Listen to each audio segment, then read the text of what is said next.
नमस्कार दोस्तों, बहुत बहुत स्वागत है आपका हमारे शो द रीकैप के अंदर। आज मैं अंकित मोहता आपके साथ डिस्कस करूंगा 22 अप्रैल से लेकर के 26 अप्रैल के बीच में हुए कामकाज के बारे में।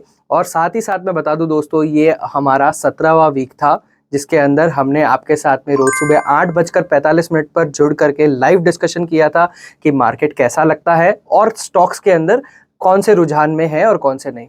तो अगर मैं इस सप्ताह की पूरी बात करूं तो इस सप्ताह आपको ये देखने मिला कि पूरा का पूरा मार्केट जो है वो बहुत अच्छा स्ट्रांगली प्लेस्ड था। आपको काफ़ी अच्छा रिवर्सल देखने को मिला पिछले सप्ताह के मुकाबले।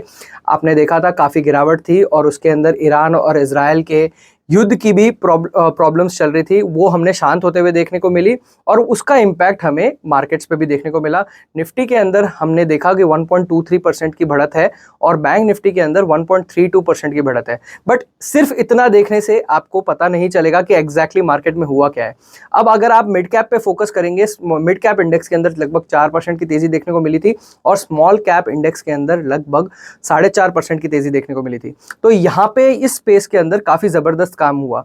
अगर मैं सेक्टर स्पेसिफिक बात करूं तो सेक्टर स्पेसिफिक पीएसयू बैंक सबसे लीडिंग था जिसके अंदर हमने 6% की तेजी देखी। वहीं पर कंज्यूमर ड्यूरेबल्स के अंदर 5% की तेजी देखने को मिली। रियल्टी के अंदर 4.5% की तेजी देखने को मिली। वहीं पर मेटल, हेल्थ केयर और फार्मा के अंदर हमें 3% की तेजी देखने को मिली। तो ओवरऑल बहुत ही स्ट्रॉन्ग मार्केट था।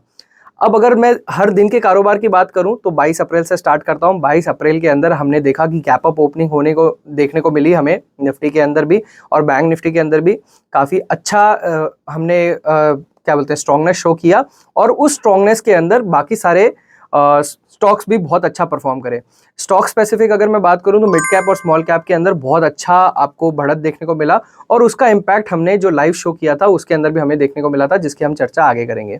आते हैं दोस्तों 23 अप्रैल के दिन। तो 23 अप्रैल के दिन भी गैप अप ओपनिंग देखने को मिली थी, बट आपने देखा कि वो सस्टेन नहीं हुआ। मिड कैप के अंदर काफ़ी अच्छी रिस्पॉन्स देखने को मिला था। स्मॉल कैप के अंदर भी काफ़ी अच्छा कंटिन्यूएशन देखने को मिला था, बट निफ्टी और बैंक निफ्टी काफ़ी प्रेशर के अंदर दिखाई पड़े 23 तारीख के दिन।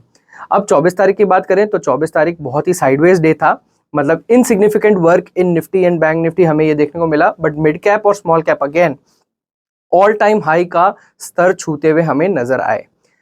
25 तारीख की बात करते हैं दोस्तों। 25 तारीख को हमने देखा गैप डाउन ओपन हुआ। यूएस मार्केट्स के अंदर काफ़ी ज़्यादा प्रेशर था और उसका प्रेशर का इम्पैक्ट जो है वो हमारे मार्केट्स में हमें देखने को मिला था। यूएस के अंदर लगभग 2 से 2.5% की हमें मंदी देखने को मिली थी, बट उसके बावजूद भी Indian markets Nifty, bank Nifty gap down open होने के बाद में पूरी स्ट्रेंथ के साथ में फर्स्ट हाफ के अंदर पुराने लेवल्स तक आ गए और उसके बाद साइडवेज कंसोलिडेशन किया मिड सेशन के अंदर और लास्ट में जाते जाते मिड कैप निफ्टी के अंदर, बैंक निफ्टी के अंदर बहुत अच्छी तेजी हमें देखने को मिली।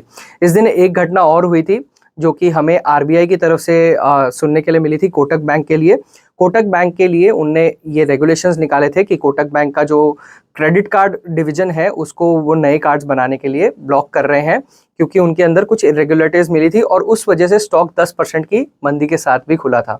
तो उसका भी एक प्रेशर था स्टार्टिंग ऑफ द मार्केट के अंदर।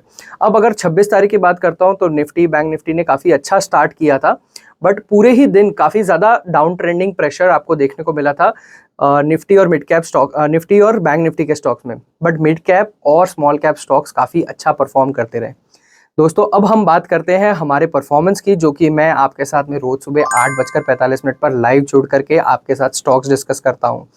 तो अगर मैं बात करूं 22 तारीख को, तो 22 तारीख को हमने किर्लोस्कर ऑयल इंजन डिस्कस किया था जिसके अंदर 15% की तेजी देखने को मिली।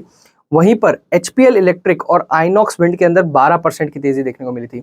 शोभा की हमने बात करी थी जो कि रियल्टी सेक्टर से था और मैंने रियल्टी सेक्टर के अंदर स्पेसिफाई भी किया था कि शोभा और लोढ़ा बहुत बढ़िया लगते हैं। उसके अंदर 11% की तेजी देखने को मिली थी। एक नया स्टॉक जेजी केमिकल जिसका आईपीओ बहुत ही रिसेंटली आया था, उसके अंदर भी 13% की तेजी देखने मिली। डिफेंस को एज अ थीम हमने इस हफ्ते पूरे टाइम डिस्कस किया था और उसके अंदर से बीडीएल डिस्कस किया था 22 तारीख को, जिसके अंदर पूरे सप्ताह में 10% की तेजी देखने को मिली। अब आते हैं दोस्तों 23 तारीख की बात करें तो 23 तारीख को अगेन डिफेंस का जो हमारा सबसे बेस्ट बेट था कोचिन शिपयार्ड, उसके अंदर लगभग 22% की तेजी देखने को मिली। बीएससी को मैंने डिस्कस किया था कि काफी अच्छा हाई टाइट फ्लैग बना हुआ है, उसके अंदर 12%, चेन्नई पेट्रो के अंदर 12% और अगेन रियल्टी स्पेस के अंदर अरविंद स्मार्ट स्पेस के अंदर हमें 8% की तेजी देखने को मिली थी। डिफेंस की अगर मैं बात करूं तो डेटा पैटर्न्स भी हमने डिस्कस करी थी। इसी दिन और उसके अंदर 7% की तेजी देखने को मिली वहां से। तो डिफेंस का थीम बहुत शानदार वर्क करते हुए हमें इस पूरे सप्ताह देखने को मिला था। अब आता हूं दोस्तों 24 तारीख को। तो 24 तारीख को मैंने आपके साथ में फिनोलेक्स पाइप की डिस्कशन किया था। फिनोलेक्स पाइप के अंदर हमें 7% की तेजी देखने को मिली। वहीं शिपिंग जो स्टॉक्स थे उसके अंदर भी तेजी थी, और ये मैंने डिस्कस किया था जीई शिप के संदर्भ में, जहां पे 6% की तेजी देखने को मिली। 25 तारीख को हमने आईआरबी इंफ्रा डिस्कस किया था, जिसके अंदर 2% की तेजी देखने को मिली। और 26 तारीख के दिन जैसा कि मैंने आपसे बताया था कि काफ़ी ज़्यादा प्रेशर था स्टॉक्स पे, काफ़ी ज़्यादा प्रेशर था निफ्टी और बैंक निफ्टी के स्टॉक्स पे, बट पीएसयू स्टॉक्स बहुत ज़बरदस्त आउट परफॉर्म कर रहे थे। और 26 तारीख को हुडको के अंदर इंट्राडे बेसिस पे हमें 12% की तेज़ी देखने को मिली। वहीं पर एनबीसीसी के अंदर 3% की तेज़ी देखने को मिली। हमने इरेडा भी डिस्कस किया था, जिसके अंदर 2% की तेज़ी देखने को मिली। और जाते जाते फ्राइडे का जब सेशन क्लोज हुआ तो ये एक न्यूज़ भी आई कि इरेडा को अब गवर्नमेंट ऑफ इंडिया ने नवरत्न का स्टेटस दे दिया है, जिसके वजह से उसकी आने वाले दिनों में जो बोरोइंग कॉस्ट है वो काफ़ी कम हो जाएगी, जिसके वजह से इसका बिजनेस बहुत ज़बरदस्त एनहांस हो सकता है। तो दोस्तों ये था हमारा विश्लेषण इस हफ्ते का रीकैप का। बताइए आपको कैसा लगा हमारा ये शो। आप अपने दोस्तों के साथ में, अपने मित्रों के साथ में ज़रूर इसको शेयर करें। हमारे इस प्रयास को ज़रूर सराहें। हमारे वीडियोस को लाइक कीजिए, शेयर कीजिए। नमस्कार, धन्यवाद, जय हिंद।